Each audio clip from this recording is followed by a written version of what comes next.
Hello friends, welcome back to my channel. দেখতে দেখতে কিন্তু চৈত্র মাস শেষের দিকে, আর সামনেই আসছে পয়লা বৈশাখ। আর এই শুভ নববর্ষের দিনে বাঙালির ঘরে ঘরে হয় নানা রকম বাঙালি আনার খাওয়ার আয়োজন।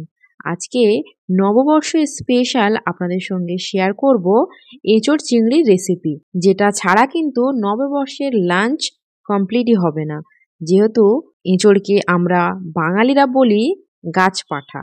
আজকে সেই রেসিপি শেয়ার করব। অনেকে অনেক রকমভাবে রেসিপিটা ট্রাই করেছেন, কিন্তু একবার এইভাবে এঁচোড় চিংড়ি ট্রাই করে দেখুন, যার স্বাদ এবং গন্ধ হবে একেবারেই আলাদা, আর বানাতে বেশি টাইমও কিন্তু লাগে না। তো চলুন আজকে বানিয়ে নেওয়া যাক এঁচোড় চিংড়ির রেসিপি।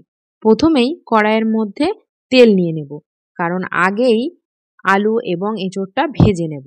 প্রথমে আমি এরকম গুটি গুটি করে আলুগুলো কেটে নিয়েছি।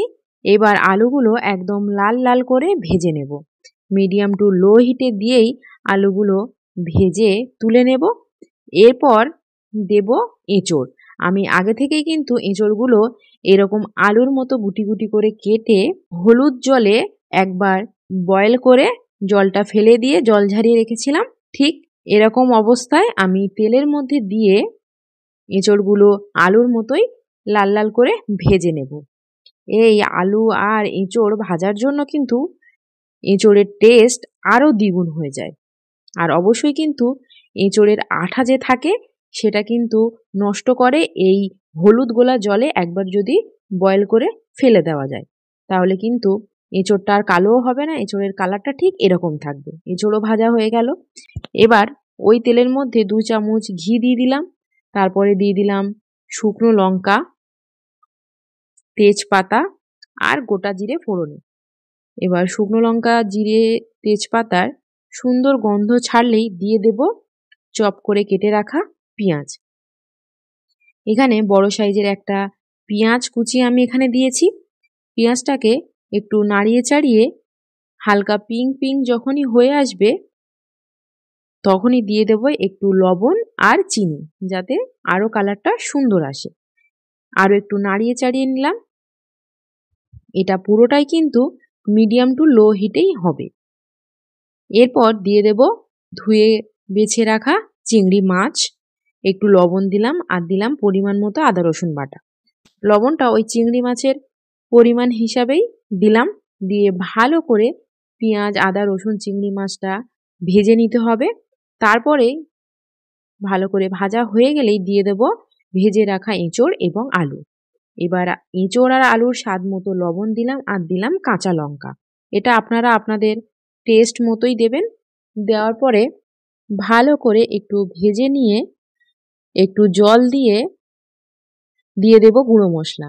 রঙের জন্য দেব হলুদ গুঁড়ো, তারপরে দেব কাশ্মীরি লঙ্কার গুঁড়ো, দিয়ে নাড়িয়ে চাড়িয়ে নিয়ে সেদ্ধ হওয়ার মতো পরিমাণ মতো জল দেব।